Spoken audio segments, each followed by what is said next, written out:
I'm going ahead and officially starting the recording, and with that, Kara, you know what it is that I really want to do, right? I do. Let's go.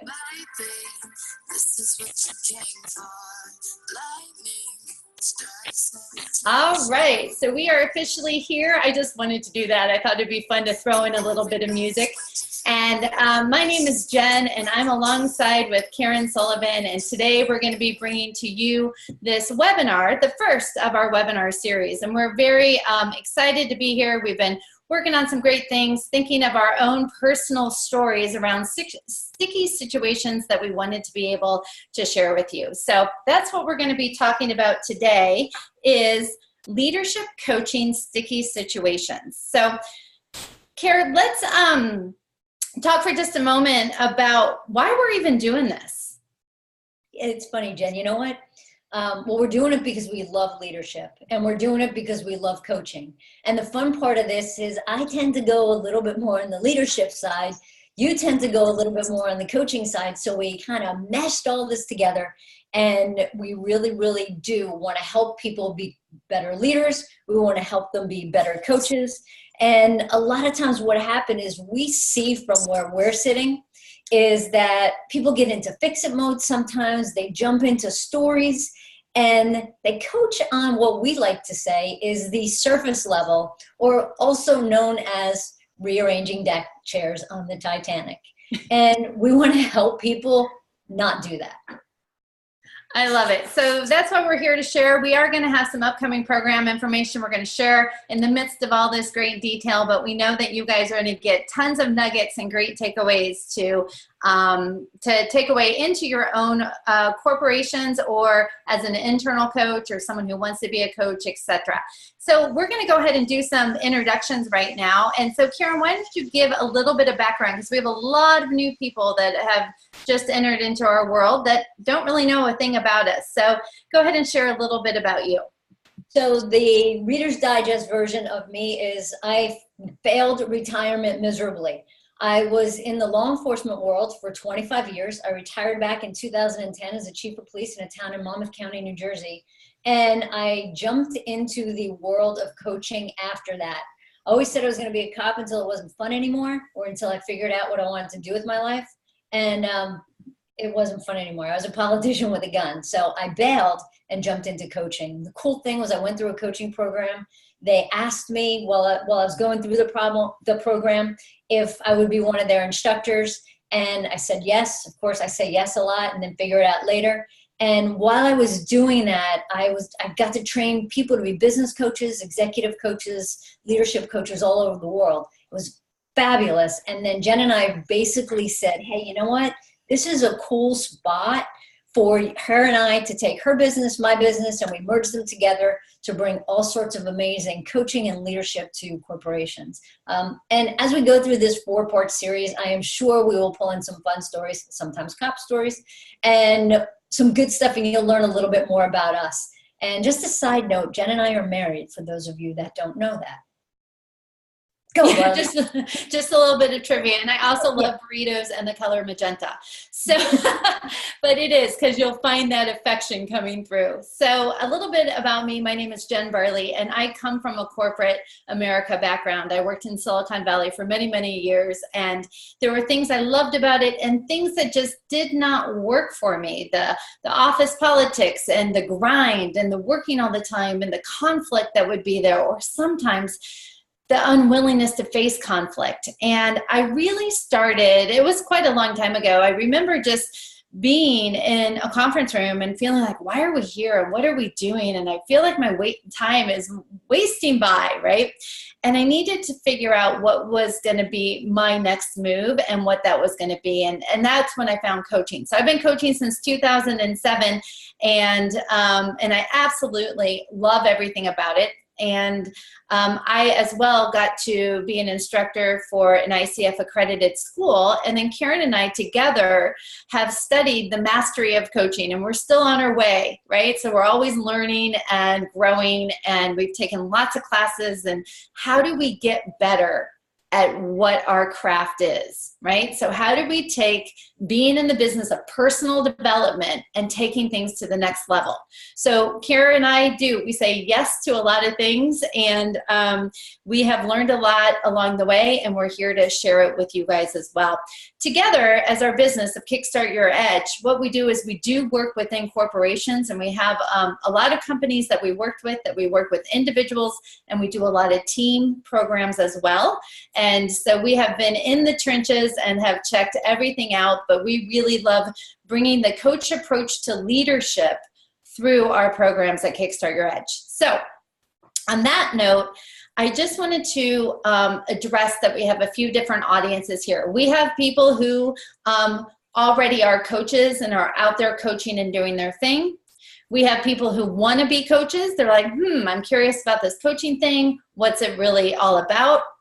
We also have leaders on the call who want to take the coach approach to leadership. They're ready to step into the next version of who they are as a leader, and they want to learn some tricks of the trade on how to be able to do it in a way that wins friends and influences people, for lack of a better word, and really can make meaningful differences in the organizations that they already impact. So which I think, just really quick, I want to just add on to that, that this is, for the people that are leaders, they get this. And even some of the coaches are really starting to wrap their head around this a little bit more, that coaching is coaching is the new black. I don't know if you want to say that, but it is. It's the thing that's trending. The cool part about it is when you have the street creds to back that up, it's amazing. And I feel like that Jen and I bring those street creds with the amount of time that we've been doing this and the exposure that we've had to coaching. But just a really, really quick thing. An individual that I knew from the law enforcement world turned into become a professional coach also. He was going for a job in the city a couple of years ago, probably just like 2 years ago or so now. And it was some high level security job. And it was interesting because the job came down, they did like this national search, and the job came down to him and another person, and they were neck and neck, exactly the same spots with all their evaluations and everything, the way people ranked them. And he got offered the job. And the reason he got offered the job, the person told him straight up, was because he was a coach, and that they wanted to bring that kind of mentality, they wanted to bring that kind of culture to their organization. So for the leaders that are out there, I congratulate the heck out of you for being on that curve and being somewhat right on it, because we're going to do this and we're going to figure out the coach approach way to becoming a better leader and to changing your organizations. So I just wanted to throw that out there, brother. Perfect. So one of the things to realize is we're going to call people clients. And what we mean, change it with employee, staff member, executive.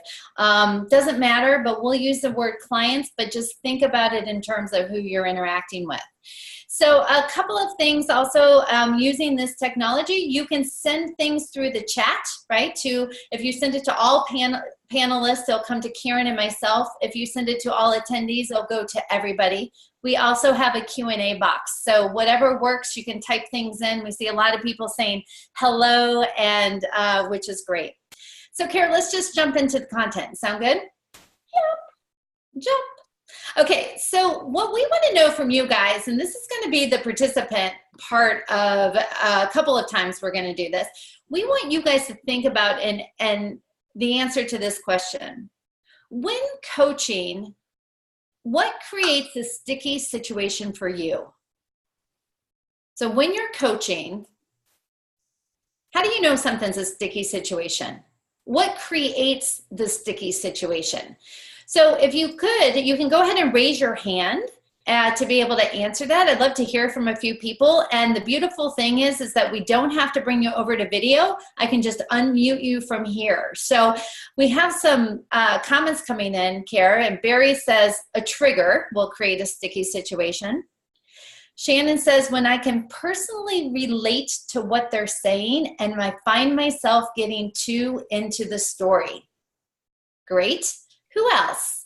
Go ahead and raise your hand, type them into the chat. We'd love to hear, when coaching, what creates a sticky situation for you?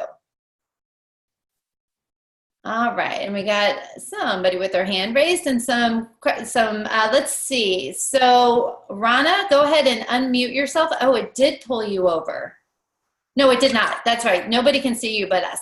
So Rana, talk to us. What about for you?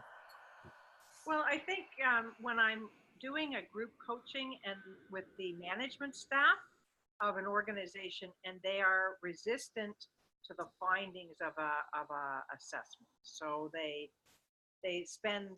want to spend a half hour talking or 40 minutes talking about why the culture is really better than the assessment said, and asking me who in the organization said things that were not all that positive. So it's breaking through the resistance. I love that, right? Totally. So then all of a sudden it's a defense mode as opposed to here's some really great information for your team that's going to make a huge impact. Thanks, Rana. And let's hear from Sandy. Oh, whoops, hold on one sec. Did I get that? Nope. Let's see if I can do it one more time. Sandy, are you there? Nope, you're using an older version of Zoom. Let me see if Brenda's there. That's as well too. So that's interesting. We have some things coming in on the chat here. The client refuses to go deeper, says Kate. When values come in conflict, says Sunhee. Sanal says, I agree with Kelly. The client is so stuck, they don't want to hear anything else. Kelly also shares, then they try to beat you and they turn it into a competition. Denise says, when a client expects me to tell them what to do or what the answer is, it becomes a sticky situation. Awesome. Okay, let me see if I can get Kathy. Kathy, what about for you? What comes up for you that creates a sticky situation? The favorite, I don't know. And they're so stuck that they hold firm with I don't know. No, really, I don't know. I love it, right? So just that not willing to even take a look and see what that is. Fantastic. All right. Thank you. And you know, it's interesting, Kath, and here's the funny part about this, because a lot of times what happens then is then they say, I don't know. You get in your head and you're like, oh my gosh, well, holy smokes, if I was a better coach, I would have asked a better question and they would know. And so then it's even about you then staying out of your own head and saying, well, if you know, just because they don't know is not a reflection of you. So sometimes that does get to be a really sticky kind of thing, because you're like, you know, you start playing your own head games and that inner critic jumps out like crazy. But the cool part about it is that it's actually not about you, it's about them. So what it's going to be then is we help people put all those fun tools on their tool belt to be able to pull out the I don't knows. Great. So even thinking about that a little bit more, Kara, it's about if you're a leader within an organization, it becomes sticky for you as everybody always looks to you for what the answer is going to be, right? So what should I do? I don't know. What do you think is best? I'm waiting to hear from you. And what happens in leadership situations is we get so fast. Time is our greatest commodity and we don't have enough of it that often we just tell people this is what you should do. Okay, so these are great. This is wonderful. Sandy, thank you. I'm sorry, for some reason I couldn't unmute you. Sandy wrote in, the client wants to have me coach or change the person that's not in the conversation. Fantastic and great to see your name. I wanted to hear your voice. So those are all great. And you guys can keep reading the threads that are going through, but you can tell that we've had a lot of sticky situations. So the interesting thing is the situations, when they are sticky, we are causing them as the coach, right? So often we're focusing on other people's behaviors. This is what they do, or they get defensive, or they say, I don't know, or they, you know, are unwilling to look at what's really happening with the team, etc. But the reality is it becomes sticky for us as the leader or as the coach because we're uncomfortable. We don't know how to fix it. We don't know how to shift them. We don't know how much energy do we put into that assessment debrief or move on to something else. And so the stickiness is created by our own perspective. So all sticky comes from what, Karen? It comes from people. You know, it's funny, Jen, that you just said that. It made me just think of the old law enforcement world, right? We could do bank robberies like nothing, right? We can take care of major case investigations like, you know, it was just clockwork. We could, you know, take care of an accident, bring people where they needed to go and fix people. And because that's what we did. But as soon as you throw personnel issues in there, bang, everybody gets jacked up. I know, it's so true. And it's funny because a lot of times our clients are going to talk about the culture, or we don't have an overall vision, or we have a resource problem. But really what creates a sticky situation for them and relationship to those things is that it's really about the person's perspective. So obviously this is all going to come down to people. I just did a weird screen share, didn't I? Yeah, totally. So I'll stop that. And I didn't mean to do that. I meant to do this one. And it all comes down to people. People is where it's about how do we as coaches, our job is to be the masters at understanding the foundation of people and their perspective. So as a coach, we don't have to fix them. We don't have to tell them what to do. We don't have to convince them of anything. We don't even have to give them the aha that we have about their situation. What we have to do is look at what is the dynamic between the person and their perspective, because it's the perspective that has them stuck. And you know, Jen, too, it's interesting because Valerie just typed in, meaning there's nothing wrong with me, the quote unquote leader, and the problem is my team. So what's the leader's perspective on their team, right? And as a coach, then it's how do we help the leader see that, hey, we need to kind of look in the picture, look in the mirror here and be able to see that full picture. And speaking of pictures, here I have this picture and I would love it for, I mean, I'm guessing you could see that pretty good. Can you see that okay, Jen? I'm gonna make you bigger. Yes, now we can. So everybody, I would like for, I mean, I know this is kind of simple, but what do you see? And if we can have people type in what they can actually see. Sandy, I will repeat my statement in just a moment. I just want you to know I caught that. Great, butterfly, emerging butterfly, transformation, excellent. And if I sat here and said to you, I see ponies and I see horses and I see a field, you would probably think that I was out of my mind. And we can sit here all day long and we can sit here and you could say, that's a butterfly, that's change. And I could say, no, it's horses and it's running. And you're like, no, it's a butterfly and it's change. But the thing is that we can only see what we see until we change and we're open to seeing something different. And that's the key, guys and gals. We need to be open to see something different. So if I asked you, hey, what might be a different perspective if you took a step back and looked at it a different way? And then this becomes your perspective, right? Giddy up, Jingle Horse. So now we have a bunch of horses here that are running versus the butterflies. And the reason why we show you that is because we could sit here and I could have bet you guys hundreds and hundreds of dollars that, no, you're wrong. It's horses. And you would have said, no, it's a butterfly. And we could have went back and forth and back and forth. But we can only see what we can see until we can see something different. So we have to be open enough to take that step back and say, you know what? Yeah, this looks like a butterfly, but what might be behind it, right? That allows you to see something different. So I'm going to repeat what I said earlier. So our job as coaches is to be the masters at understanding the foundation of people and their perspective. That's our job, is understanding the dynamic of how perspectives get us stuck, how a 2% shift in perspective is going to change everything.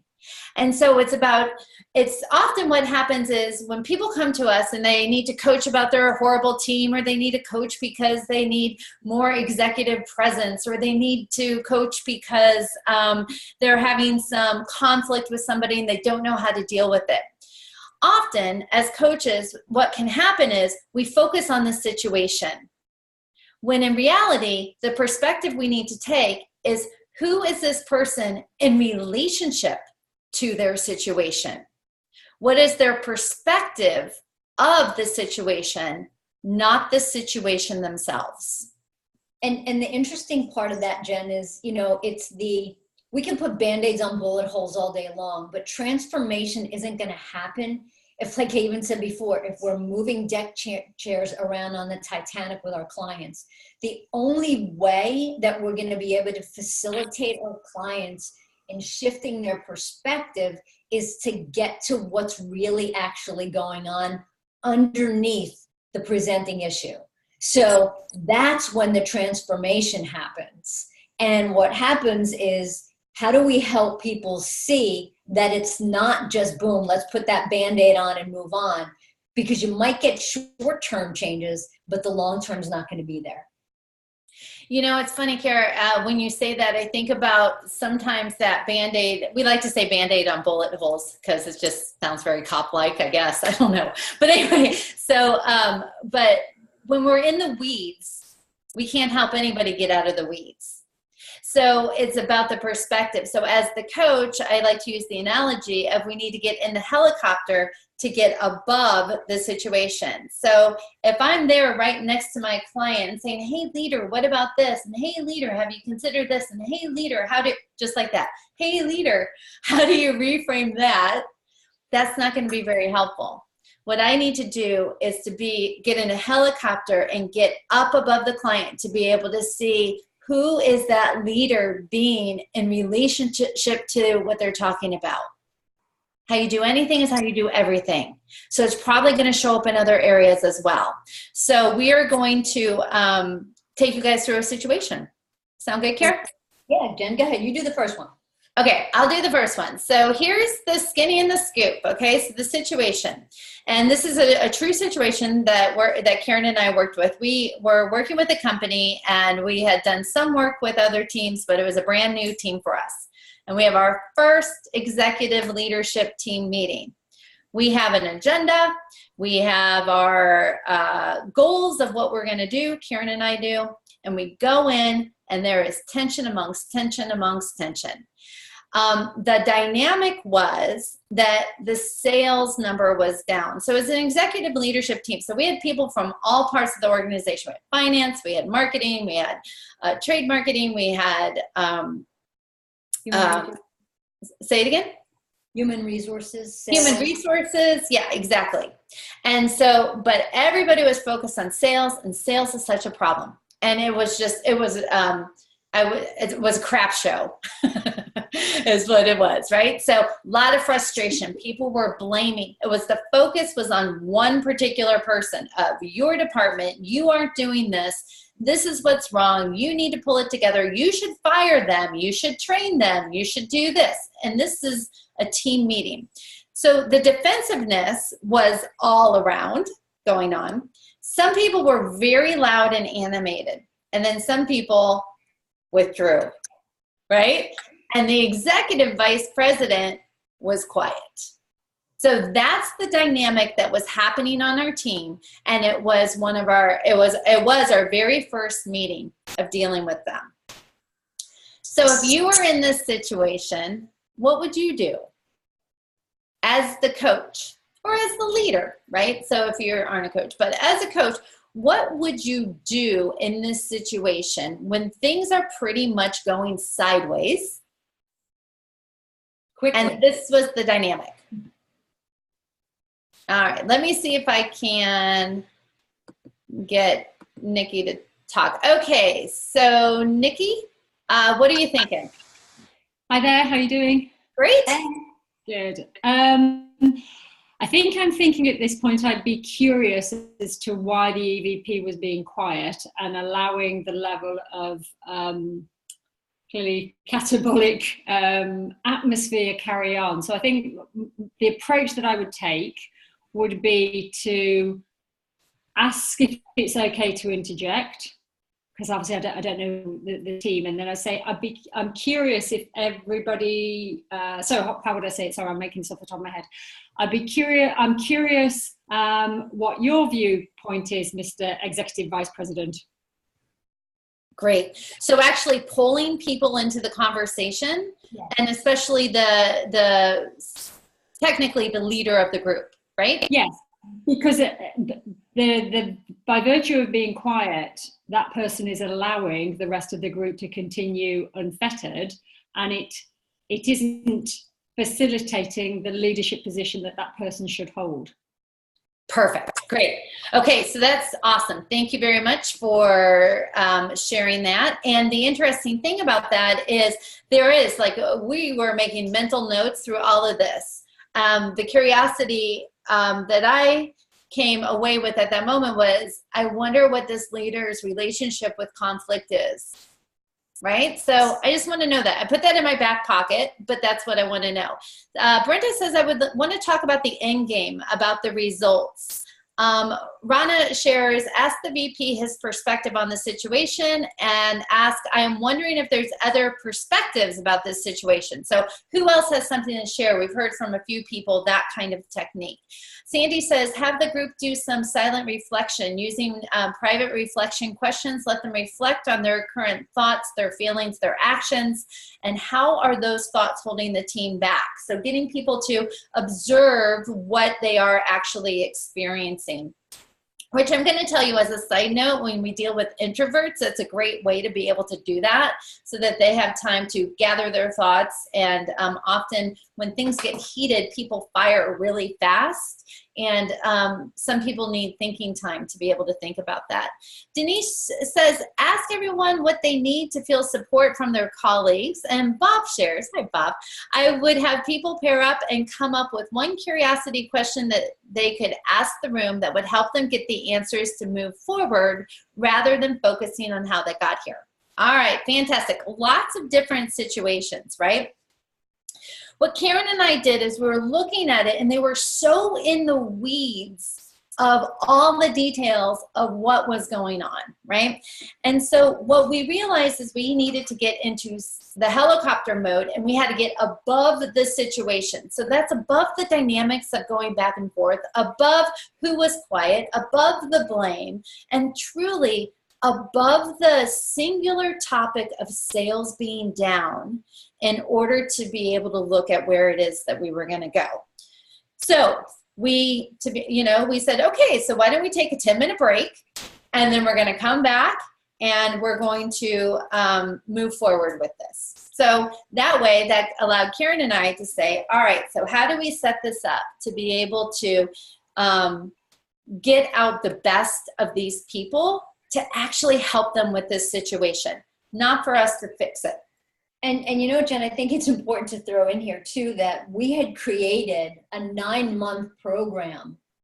And this is the first meeting for this 9-month program. So everything was going to build off this first meeting based on all the information that we had gotten from the executive vice president. So it was like I said, it was just going to keep going and going and going.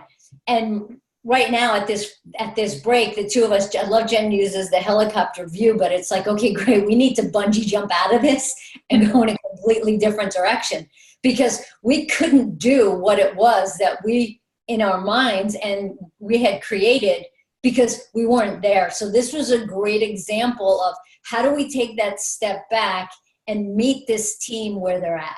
So I just thought that was important to throw in there. Yeah. So what we took a look at was really what we call an old school approach to problem solving, right? So the dynamic of the team was agree and disagree. It's your fault. No, it's not. I think you should have done more. I wasn't able to do more. You don't have the right people. I totally have the right people. So it's about each individual weed. What are we agreeing upon and what are we disagreeing upon? The old school approach actually starts out that way on leadership teams. We're going to agree and we're going to disagree, and then we'll come to an understanding.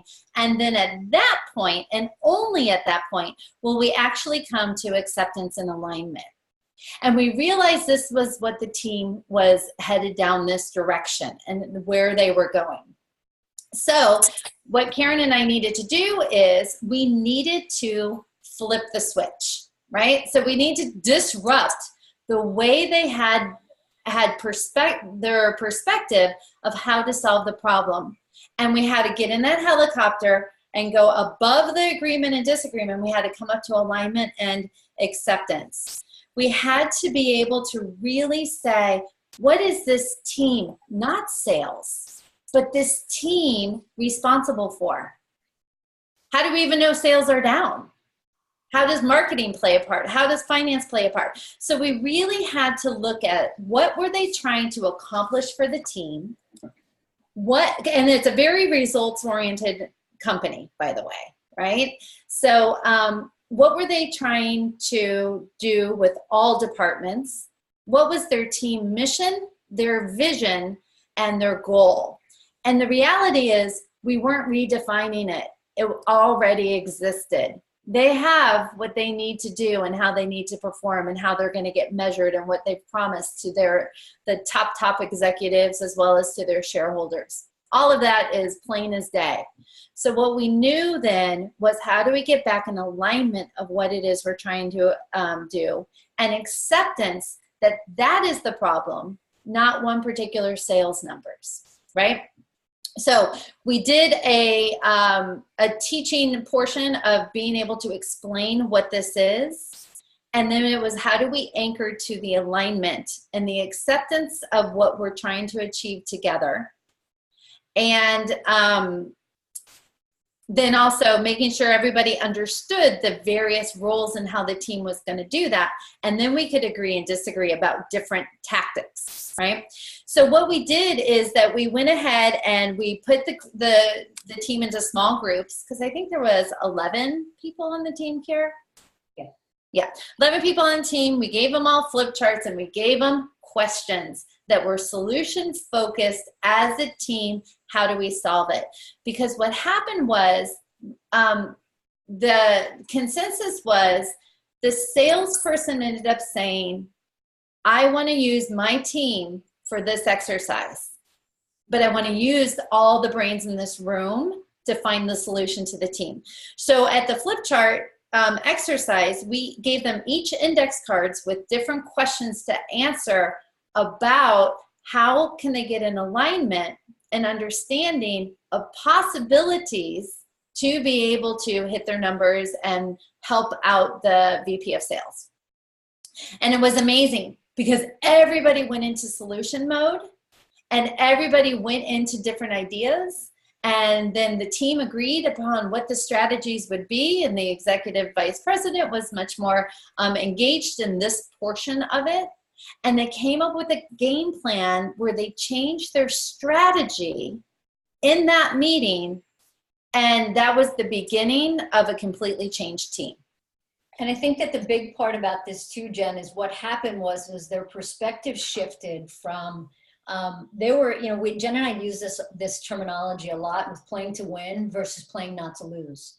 And what was happening in this meeting is that everybody was playing not to lose. And we got them to shift to the playing to win mindset. And I don't know what it was during this conversation, but at some point,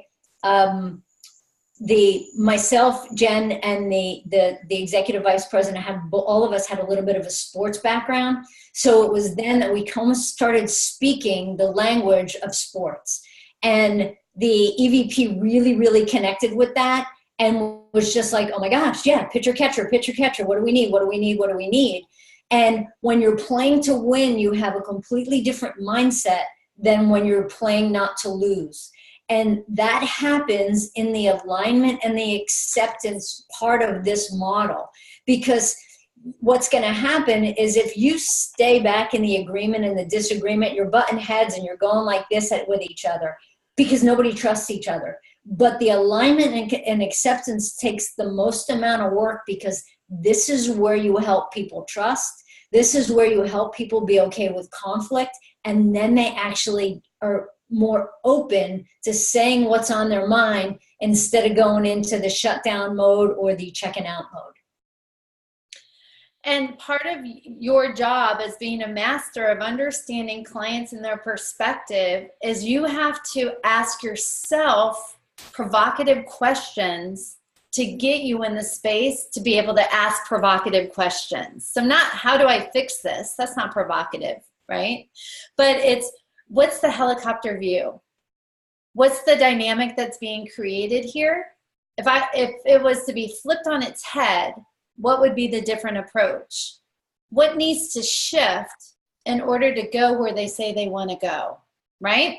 So as coaches, being able to be agile in that moment to do that helps it, because I would say it didn't feel like a sticky situation. What it felt like was, wow, there's a lot of energy around this topic and we're spinning our wheels. That's what it felt like, right?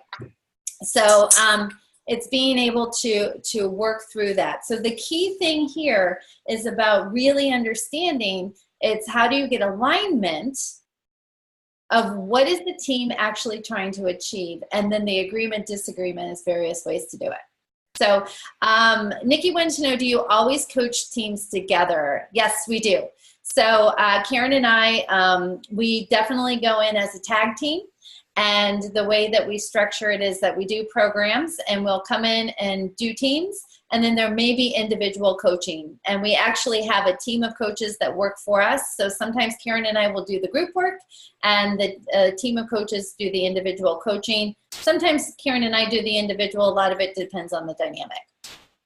Okay, so the reason why I want to bring this up is I want to move into what we call the Kickstart Your Edge coaching model. And this is the way that Karen and I structure our programs. We structure the way we coach, we structure our methodology, and things we're doing in the future around it. But basically, the real leader is in the center.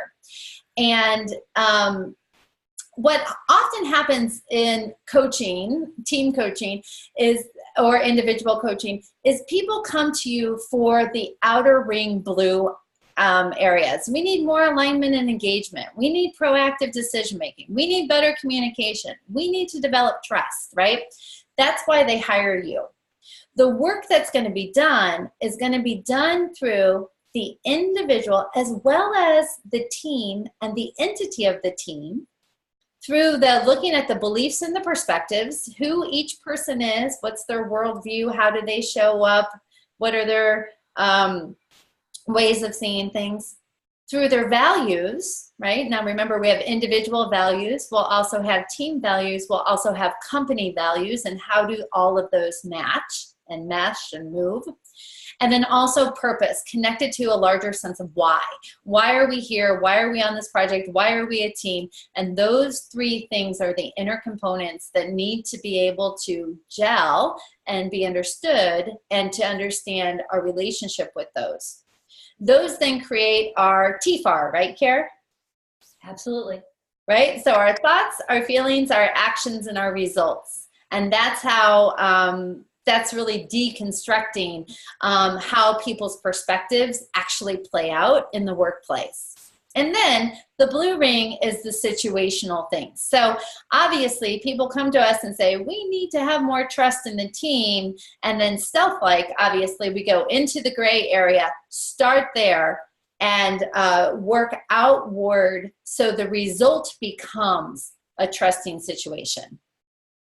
Anything you add? Yeah, I think that a big part of this is that get real leader in the middle. That's who you're dealing with, right? It could, and that's what you have, that's what you want to make sure you do. You're dealing with the person, and every person is going to be the same. And this is interesting, watching the dynamics that happen in teams, because when you're working with different people, we all have different beliefs. We all have different perspectives. We all have different values. We all have a different purpose.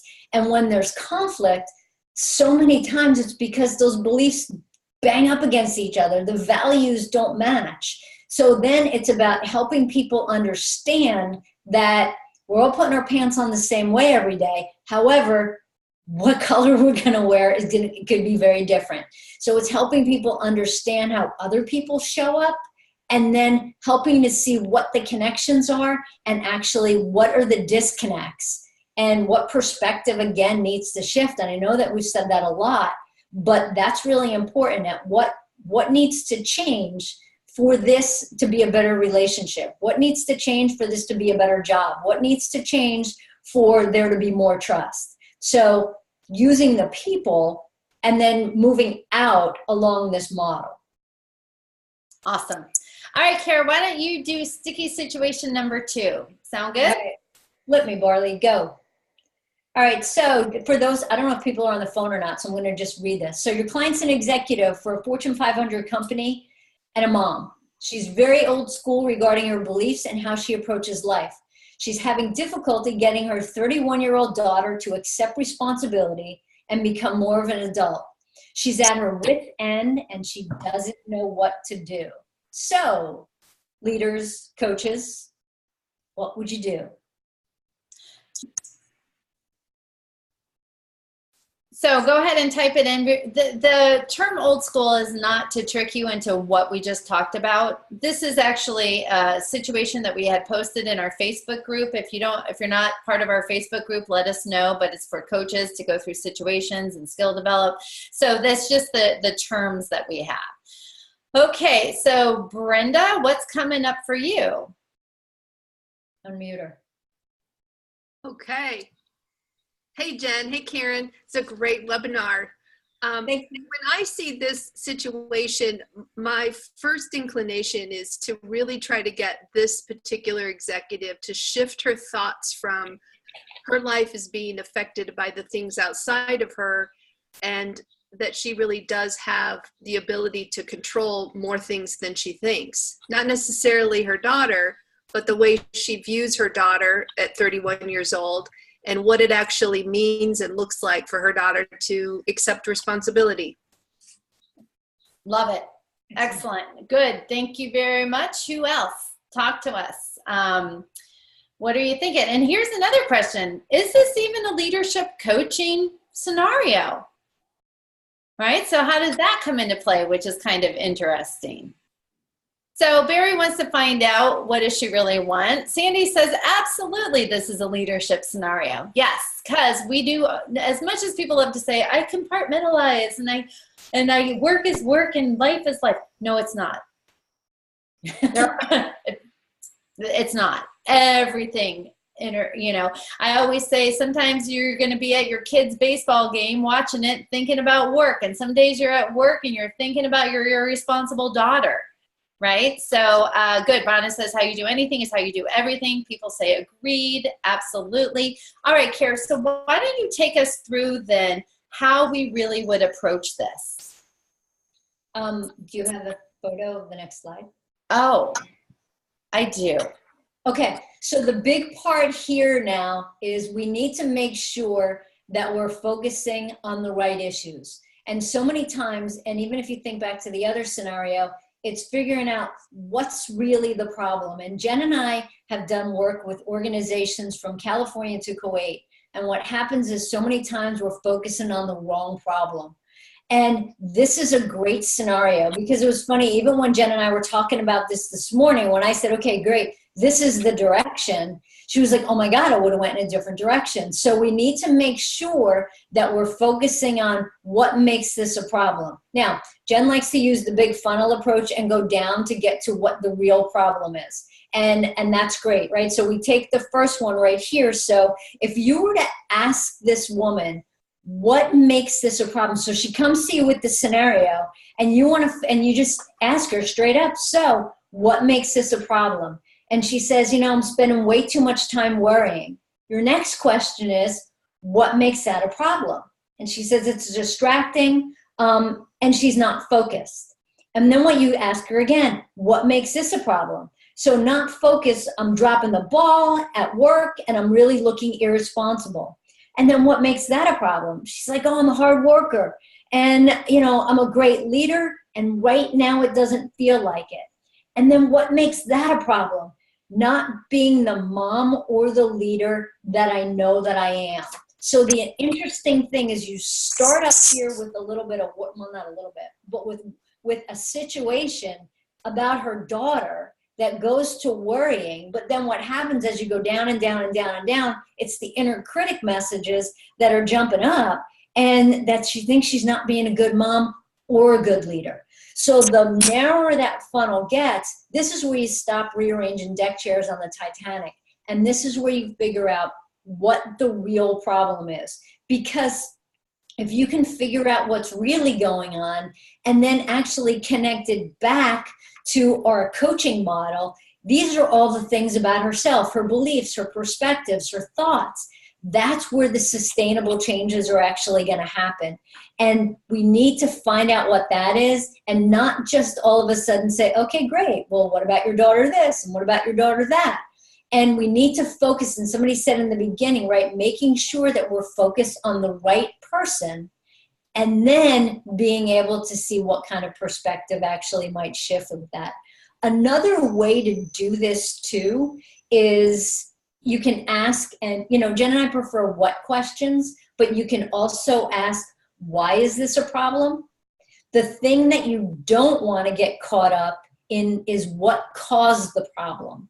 Because if you go into the what caused the problem, that's going to get you into story, and you're going to just hear way, way, way too much history. So what makes this a problem is a much better question than what caused this problem. Or, like I said, why is this a problem is a great question also. So it's interesting, Kara, because one the executive could answer, what makes this a problem? Well, my daughter, she always borrows money. She never pays me back. I'm just making stuff up. What makes that a problem? It's not about the daughter. So if the person goes to, it's a problem because my daughter blank, then say, let me ask it a different way. What makes this a problem for you? And you got to really keep it. Otherwise, we're going to be going down a rabbit hole of somebody that we're not even coaching. So making sure that what makes it a problem for you, and that's going to have a really, really big way to go. And this is also great for just problem solving. So many times we work with teams that aren't solving the right problems, right? They take something at a surface level and they throw something up. Another team that Karen and I were working with, they were trying to figure out about how to keep people, no. They needed to figure out what's important and how do you keep people informed. So the team meeting, they came back with, we need a newsletter. We need, we need email etiquette, and we need a newsletter, right? But first of all, we have to look at what effect do we really need that? Is that really the problem? So we said, so let's take it back to keeping people informed. What makes it a problem when people aren't informed? And we had to do the 5 whys. The email or the newsletters are strategies that may not be solving the real problem. So we do this all the time when people are going down places that they're really not getting to the root of what it is that's going on. And Lori typed in and said, I really like this visual. It's a great reminder to not give up too soon before the real problem. So one thing too, I want to just address this question. What happens when people don't engage with the process and you can't get them to the real problem? Then they have a choice, right? Do they want to stay where they are and be in that chaos or whatever it is that they are, or how open are they to change? And one of the big things here is that a lot of what we're telling you, this doesn't happen overnight. So it's not all of a sudden the skies open up and you get this, oh my gosh, rainbows and, unicorns. That doesn't happen, right? So some people are a little bit slower. And what we need to do is we need to help just a 2% shift. And I think that would be the key here, that I would look for just a 2% shift in what their perspective actually might be if they looked at it a different way. So not getting them to jump into 100%, or if it's getting them to take 2% of responsibility about what the topic might be, what part can they actually own, but not having them jump in 100%, because that's, especially when there's a little bit of resistance, you have to get the buy-in first. Because if you don't have the buy-in, what you're going to do is you're going to get resistance. So you have to show people what's actually in it for them to get to the real problem. And another way is you could backdoor it in, right? So you could say, so what would be different for you in your life if your daughter, if this wasn't a problem for you, right? How would you show up differently? How would it affect your work life? How would it affect your home life? Things like that. Kathy wants to ask a follow-up to your question, or what you said, Kara. She says, what do you mean show people what's in it for them? So it's basically them finding out what is it that they really want, right? What do they want from this relationship? So if we were to, I love using the whole thing, Kath, with beginning with the end in mind, right? It's 3 months from now, what's different? And then helping them kind of do the Stephen Covey, begin with the end in mind. Great, what's different? And then backing it all up. Then what needs to happen, 2 months out? What needs to happen a month out? What needs to happen 2 weeks out? What needs to happen a week out? What needs to change tomorrow for us to actually get there? So we want to help people see how invested they are in being in it to get that different result. Excellent. Okay. All right. So what I'm going to do, Kara, right now is I want to talk just briefly about a program that we have. When we come back from that, we're going to answer some questions because I see people want to know the basis of being hired by the team we talked about. Some other questions are coming in. So what Kara and I have put together that we're super excited about, it starts in April, is a big 20-week Get Real leadership and corporate coach training program. And we're going to sort of show you what is involved with it, right? So it is a full comprehensive program. It's 20 weeks in length. We start with a live kickoff training. It's going to be 2 days, interactive, fun, learning intensive. Then we go into 18 weeks of virtual classes. You get course manuals, peer work, leadership toolkits. You get certified in the EQI 2.0, which we have found that partnered with coaching will actually increase effectiveness by 34%.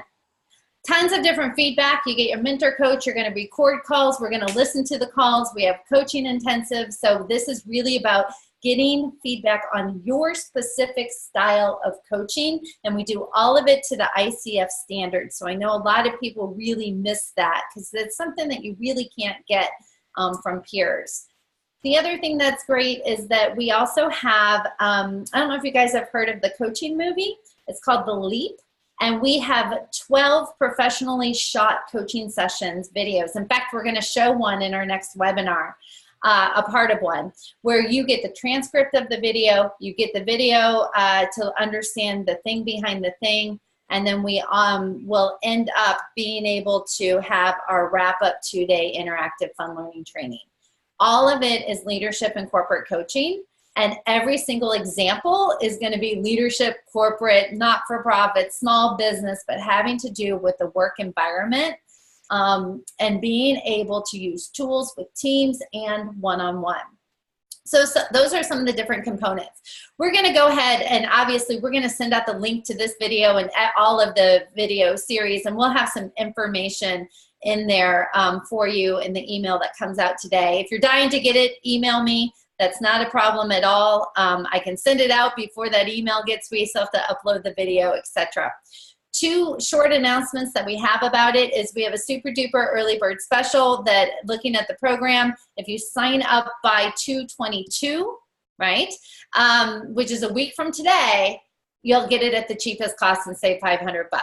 Plus, you'll get part of a Taking Care of Business 3-part webinar series, which is about how to write corporate proposals, how to, if you're an internal coach, how do you get buy-in from other organizations, how do you do a capabilities brochure and stand out from all the coaches that are there. And if you just, then between 2/22 and 3/16, the price reduction goes away, but that series is still there. So my email's up on the screen. Go ahead and email me if you're dying for the brochure, but we'll have a link to, it's a 30-page brochure, which is a lot, but it's fun to read. But it has all the details of what's included, what's the dates, etc. So it's something that we know is going to change leadership coaching for everybody that attends, so which is good. All right. So Kara, why don't we go ahead and answer some questions? How's that sound? Sure. Okay. So people wanted to know from us what, what was the engagement that we signed on for? Why did the executive hire us in the first place when we were having that agree, disagree snafu happening? So I'll tell you. I didn't know if you were going to answer that, Care. Basically, we had done work. It was a little bit backwards. We had worked with a couple other departments, subgroups that were there, and they really saw some great results and saw the energy and the team dynamic change and the pulling together. We were brought in to be able to bring the team together to be able to have the right mindset, to be able to end up having more trust amongst them, being able to learn how to have healthy conflict, and how do we actually get them to not be stressed out, burnt out, and more collaborative and stop being individual silos. So how do they actually come together as a team? What would you add to that, Cara, if anything? So yeah, I think what happened, Jen, too, was that, like you just said, we started with marketing, we went to sales, we went to HR, and the executive leadership team was just like, whoa, my teams are doing the people around me are doing some amazing things, so they wanted in on it. And one of the things is that they kind of knew they knew they were a team, but I got to tell you, we needed to redefine what team actually meant for them. Because there were 13 different ships. They're all in the water, but they were like the lifeboats. We needed to get them back on the ship so they can go out and do their amazing things together. But the company that we did all this work for, they were so open-minded, and they knew that what we were talking about, because what Jen and I do is we come in and we talk neuroscience, right? We talk thoughts, feelings, actions, results. We have things that are based in science, and people are interested in that. They're like, oh, it's not just some like kumbaya stuff. What we're talking about is years and years and years of research. So it's different. It's fairly new, but old, but it's new to corporate. So they want something different, because for the most part, what we've seen is that corporations know that what they're doing isn't working. So they wanted us to come in and shake things up. And I'll tell you guys, we shook things up. And this leader, if you were to see this leader back last year in June and see her now, it's just like, holy smokes, boom, different person, just such, and she was confident before, but she's confident in a different way now. She's got that calm, cool confidence, and she's not afraid to call people on their stuff. And neither are we. You know, it's funny. I guess I buried like the headline, right? So the interesting thing is we had this as the first meeting together as a team. By October, they were outperforming market share. As the division in their company was outperforming market share. When we started working with them, they weren't even hitting their numbers, and they were having lots of trouble. So that's the interesting thing that really came together. I did bury that lead a little bit. So because we even, Jen, just really quick, then we even went back and had a meeting with them about what's the ROI on this, and they said it was priceless. There's a huge amounts of money, but priceless on the instrumental changes that they actually made. Love it. So the last thing that I wanted to show you guys, I forgot, is our next webinar series. So it's going to be next Wednesday at 5 Eastern time, shaking it up. And I'm going to tell you what's fun about it. We're going to actually play a video of a professional coaching session. Not all of it, just a little bit of it. And then we're going to deconstruct it. What went well? What were different paths? What did you notice? What would you do differently? So it's sort of a form of what we call a group coaching intensive, where we're studying the art and science of coaching. We watch somebody do it, and then we have a discussion about how things could be done, what worked well, what would we repeat, and maybe what we shouldn't do at all. So that's going to be next Wednesday at 5 o'clock. You guys are already signed up for it because you're signed up for this series. Were you going to add anything else, Cara? You're going to do the universal sign of wrapping up? That's it. All right, then all I have to say is this, because I can do it.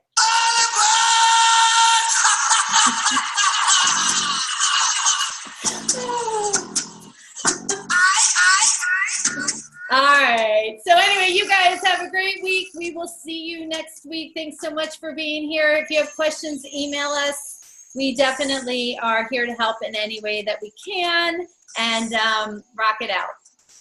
Bye, guys. Bye.